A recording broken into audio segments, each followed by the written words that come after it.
His men, especially his officers, considered him soft. He was kind of apprehensive. He was always very hesitant to engage hostile Indians. Okay? He always thought, hey, I'm too short of horses, I'm too short of men, I'm too short of weapons. He always was very apprehensive to attack. And that gave him the reputation of being a little bit soft. And his officers, not that they didn't respect him, but they just, he could be a little tough. You know what I mean? We got to be a little tough out here. Well, this construction of Fort Phil Kearny is going to be seen by those local Indians that lived in the area as a disruption of their way of life. And even though they signed this Fort Laramie Treaty, remember this is 1866-ish, right? They're starting to get problems with these Indians accepting it anymore. So it's going to be a problem for them. So the idea of building a fort on Indian land was really despised. And the three Indian tribes that inhabited that area were the Sioux, the Cheyenne, and the Arapaho. Those were the Indians that lived in the area in which they were going to build Fort Phil Kearny. The Sioux, the Cheyenne, and the Arapaho. Arapaho is A-R-A-P-A-H-O. A-R-A-P-A-H-O.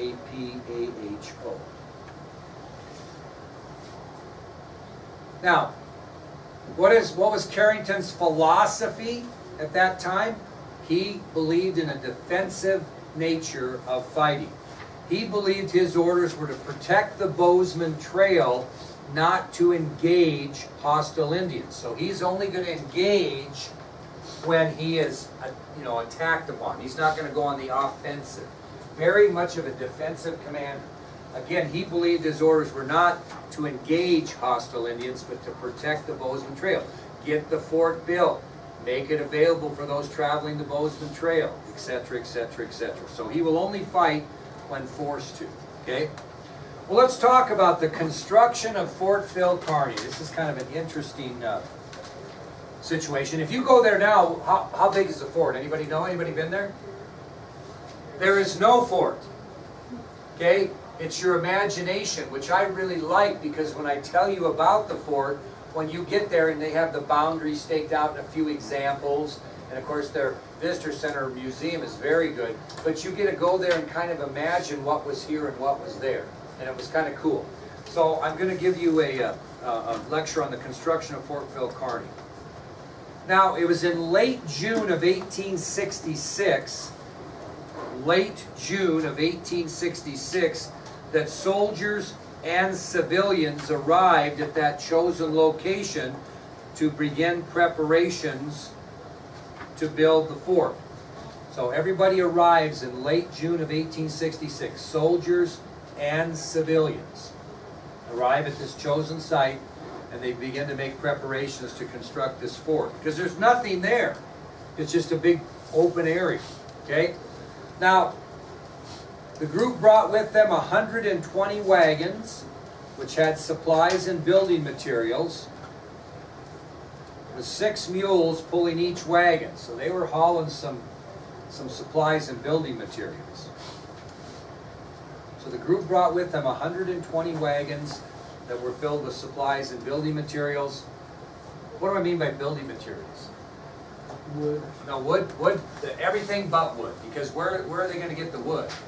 From the local forest. They're going to be cutting. They're going to have wood cutters do that. Okay? So nails and saws and those types of things. The population of Fort Phil Kearny would eventually consist of 450 soldiers and 150 civilians. So the population of Fort Phil Kearny would eventually consist of 450 soldiers and 150 civilians. So about 600 people inhabited Fort Phil Kearny in the end. So the population of Fort Phil Kearny would eventually consist of 450 soldiers and 150 civilians, for a total of about 600. Now, officers were allowed to bring their wives and children, which they did. Officers did.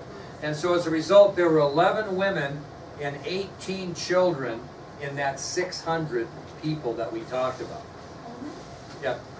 So officers were allowed to bring their wives and children. So in the end, there were 11 women, 11 wives, and 18 children that inhabited Fort Phil Kearney out of that 600 that we talked about. They obviously would be part of the 150 civilians. When they took over the fort, did the Indians kill the women and children too? Oh, we'll get to that. It's a good story. Did most of them die? They don't ever take the fort over. Oh. No. We'll get to God, he's ahead of me, but that's a good question. What's that? Did any of them like die on the way? Not a lot. I can't think of any that were documented. Now, it's kind of interesting because about 80% of these 450 soldiers that were sent to Fort Phil Kearney were considered green recruits. What does that mean? No experience, yeah. Not much Army experience at all. So about 80% of the soldiers that were sent to Fort Phil Kearney, about 80% of that 450 were considered green recruits with very little military experience. So, they arrive in late June, right, of 1866. Construction begins, listen to this, on Friday, July 13th, 1866. Kind of a bad omen. We're going to start building on Friday the 13th. Friday the 13th of July, 1866. So the construction of Fort Phil Kearney begins on Friday, July 13th, 1866. Now, it's kind of interesting here because there were male civilians that were brought there that weren't Army, specifically to serve as either woodcutters, those that cut wood down in the forest or the fort, or they were used to farm hay in the nearby fields to feed these livestock that they brought. Okay? So if you were a male civilian at Fort Phil Kearney, you either served as a woodcutter, in other words, you went out and cut the logs to build the fort, or you were assigned to farm the hay in the nearby fields that would be used to feed the livestock. That was your job if you were a male civilian. Okay? So you either were woodcutters or you were haymakers. So are these guys like going out and killing buffalo and stuff? Because how are you going to feed 600 people? That's a good question. We'll get to that. No, they barely left the fort. Why? They're scared of the Indians. That's right. We'll get to all that. It's an interesting story. Okay? So what did they eat? What they bring with them? Livestock. But they didn't eat well, and we'll get to that. The officers ate well, but we'll get to that. Now, during the construction of Fort Phil Kearney, the soldiers would be assigned one of 4 daily jobs. These are the 4 jobs you would be given. You would either be given this job or this job or this job or this job, depending on the day. So we'll go through the 4 jobs that soldiers were assigned daily during the construction. The first job you could get if you were a soldier is you were assigned to dig a trench 3 feet deep by 3 feet wide by 9 feet long. You had to have that dug yourself by the end of the day or end of the shift. You had to dig a trench 3 feet wide, 3 feet deep, 9 feet long. What were they doing with these trenches? Bury something. No, kind of. They bring the log in and set the log upright in the trench and then pack it in. That's how the fort was built. So they're going to trench the entire area around that fort because they're going to put logs up to protect the insides. Does that make sense? I'm going to give you a picture of it here in a minute. So your first job you could be assigned was to dig a trench 3 feet deep, 3 feet wide, 9 feet long. You had to do that by the end of the day or you were shirking your duties. I'm sure they allowed more, but that was the minimum. Okay? If you weren't given that job, you'd be given the job of actually placing the logs that were cut into the trenches to establish the boundary of the fort. So your second job would be to set logs that the woodcutters had cut in the forest to basically establish the fort. Your third job as a soldier is you'd be assigned to protect the woodcutters who were under constant attack by the Indians who didn't want them cutting the wood down and building the fort. So your third job simply was to stand guard and protect these civilian woodcutters that were cutting the trees down to bring to the fort. So were they killing woodcutters like every day or? Well, not every day. We'll get into that too. They always were attacking them and harassing them. No, you're right there. You got good questions. We're going to answer them all. The fourth job you could get is you could be assigned lookout duty, keeping an eye on either friendlies that were coming by the fort or hostiles that were approaching the construction site. And the lookout, it's really kind of cool, and if we go there, if you'd like to go there, I'll take you to the top of it, weather permitting. Outside the fort, there's this great big lookout spot on the ridge that when you get on top, you can see the whole valley. And they called this lookout spot, they referred to it as Pilot's Knob. Pilot's Knob. It's really kind of cool. We didn't get to go up to it last year because the weather wasn't great. 2 years ago, we didn't even get to go to Fort Phil Kearney because it was drenching rain, and you don't want to be there when it's really rainy. But 3 years ago, Brooke Seidel, Mackenzie Cottrell, that bunch, when we went up there, it was a beautiful day. We went through the whole thing that we'll talk about, and we all got to go up on the top of Pilot's Knob. It was really cool because you can see forever. So that would be another job. So you could either dig trenches, place the logs in the trenches, protect the woodcutters, or you were assigned lookout duty on top of Pilot's Knob to get a view of whether there were hostiles or friendlies approaching the fort. And again, that lookout spot was referred to as Pilot's Knob. Okay, let's tell you a little bit about the fort, shall we? And before I do that, what it looked like, I'm going to give you a handout so you kind of see what it looked like when they were done. Okay, and this is from a model inside the museum. So it's very accurate. What's that? The model? Well, the lady that runs it is a lady.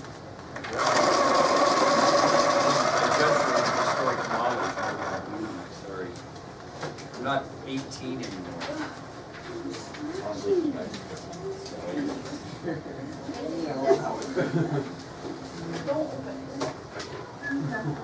So you can kind of keep this in front of you as we put these characteristics together, and you can kind of see what the fort consisted of. Okay? All right, I'm going to give you, and I'm going to have you help me see if you can figure this out. There's 16 characteristics of the fort I want you to know about. Now here's interesting because they got after this. When did they start? Friday, July 13th, 1866. It only took them 3 months, just a little more than 3 months. And guess when they dedicated it? October 31st, which is Halloween. So you build it on Friday the 13th, and you dedicate it on Halloween. Kind of fitting for what happens here, okay? So Fort Phil Kearney was completed in just a little more than 3 months.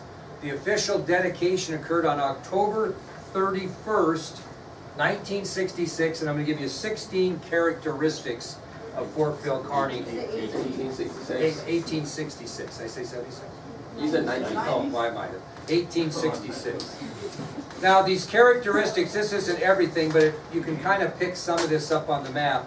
First of all, the first characteristic of importance is the fort covered 17 acres of land. That's a lot of logs to cut, a lot of trench to dig, a lot of work. So 17 acres of land is what Fort Phil Kearney covered. Now this is kind of interesting. How tall do you think those walls were, Wyatt Wyman? When they put those logs up, how tall do you think they were? From, you know, from the ground up, how tall were they? Yes, 7. What? 7 feet 7 feet? for the wall. Yeah, but We now said this, 3 feet deep and so okay, good point. So from the ground, how tall?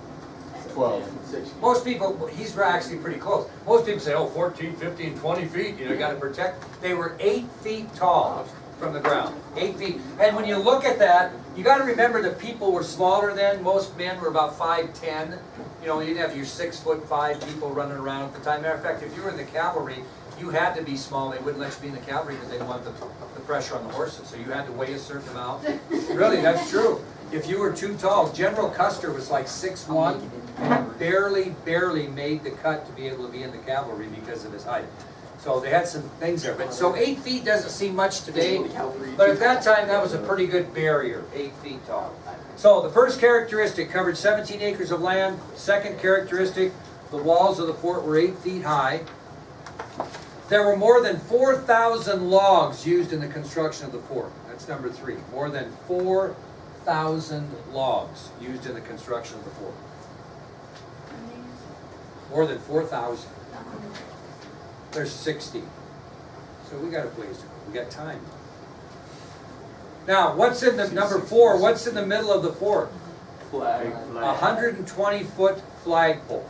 There's another characteristic. So, 17 acres of land, The walls of the fort were 8 feet high. More than 4,000 logs were used in the construction of the fort. In the middle of the fort was a 120-foot flagpole. If they had a flagpole that high, why didn't you get all of the wall a little bit taller? I don't think they, well, when you hear the story, these Indians were never on the offensive nature of it. They would never attack the fort. They try to get you out of the fort to get you. And we'll talk about that. Now, the fifth characteristic, they had 3 steam-powered sawmills in the fort.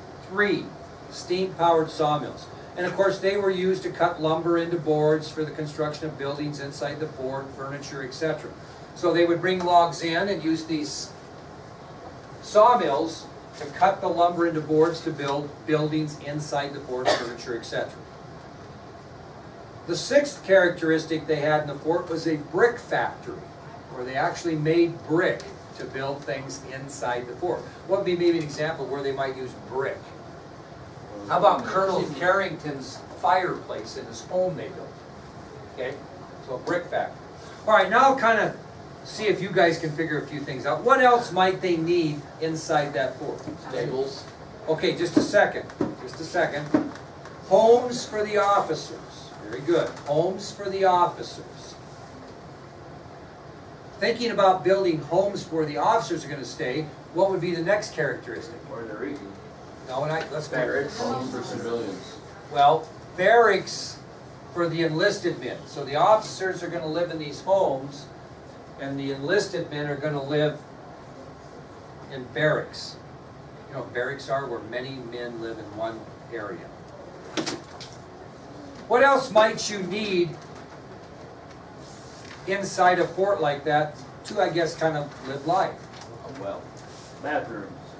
Well, they didn't have either one of those. Those are good guesses on Stables, bathrooms. livestock pens. What's that? Livestock pens. Okay, there you go. Now listen up, listen up, listen up. They had corrals for cavalry, horses, and livestock. They had corrals for cavalry, horses, and livestock. So, we've got a brick factory, which I gave you. We gave you corrals. You picked corrals for cavalry, horses, and livestock. Barracks for the enlisted men. Homes for the officers. What else might they have inside there for necessity's sake? Trade post. Very good, a settler's store. Hey, you ever heard of Wyoming Senator Al Simpson? If you haven't, you got to get into that. He actually gave a eulogy for George H.W. Bush, one of the most famous politicians in Wyoming history, Al Simpson. His grandfather ran the store at Fort Phil Kearney. It's kind of interesting. Well, if you don't know Al Simpson, you should figure out who he is. You might get him a little bit in government maybe next year when they talk about politics in Wyoming, but probably the most famous senator in Wyoming history was Al Simpson. And his grandfather ran the settler store. Okay, brick factory, corrals, barracks, homes, settler store. What else might you need? Civilians who come interstate. One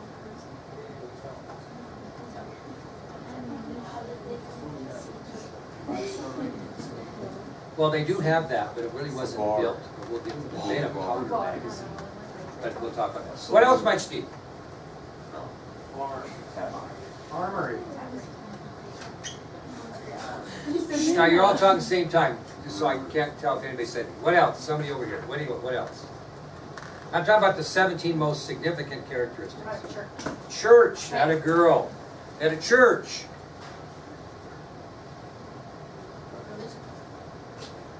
You know, I would guess Christian for those who chose to attend. I'm guessing not all did. Okay, brick factory, corrals, a church, barracks for the enlisted men, homes for the officers, a settler's store. It's that big red thing in the back. School's a good guess, although they were self-taught. Good guess. What'd you say over there, Connor? It's that big That is red not thing in in the the back. fort. It's a picture. It's an eraser, I think. What else might you need? Does everybody, hey, you think everybody behaves themselves? Jail. They need a jail. They had a jail in there. Not everybody behaves themselves all the time. A courtroom. No, they didn't. They kind of just combined all that. That's a military deal where Carrington just decided more than likely. The hanging. So, no, they did jail people though. They covered 17 acres. Walls of the fort were 8 feet high, more than 4,000 logs. 120. Well, we talked about that. 120-foot flagpole. 3 steam-powered sawmills. A settler's store. homes for the officers, barracks for the enlisted men, corrals for cavalry, horses, and livestock, a church, a jail. What if somebody got injured? Hospital. There we go, a hospital. Roads. We had roads. Oh my God. Really? Well, Cody, That's what would you need for those cavalry horses? Hay A bales. saddle Saddles. shop, a saddle shop where they would work on saddles and horseshoe the animals, etc. So, brick factory, hospital, Do they have a blacksmith? jail, saddle shop, church. We're almost there. I'll give you this one because you wouldn't get it. They built specific quarters or places to stay for the 18th U.S. Army Band. So if you were in the U.S. Army 18th Regiment, you played in the band, you had your own quarters. So that was another thing, quarters for the band. And the last one was kind of a little bit of a luxury. If you wanted something to eat outside the norm, what might you need to do that? Go to the bar. More specific. You see these in, not a lot in towns anymore. They're kind of old-fashioned. But some of them, Red Lodge has a really nice one. Diner. No, they were alcohol. No. Where would you go to get something kind of a treat? Not an ice cream shop. I'll give you kind of. Where else might you go to get a little treat? Well, that's close. How about a bakery? Bakery. That's what we end up with. Perfect timing. We'll go through with them a little bit more tomorrow, but those are the specific characteristics of Fort Phil Kearney. Okay, we'll talk more about them tomorrow. Following students have items or messages in the office. Reagan Dower, Shante Mako, Ashanti Pedraza. Seniors, there will be a meeting this Friday during warrior period in the Little Theater. Please stay in your class for roll, then you will be dismissed over the PA system.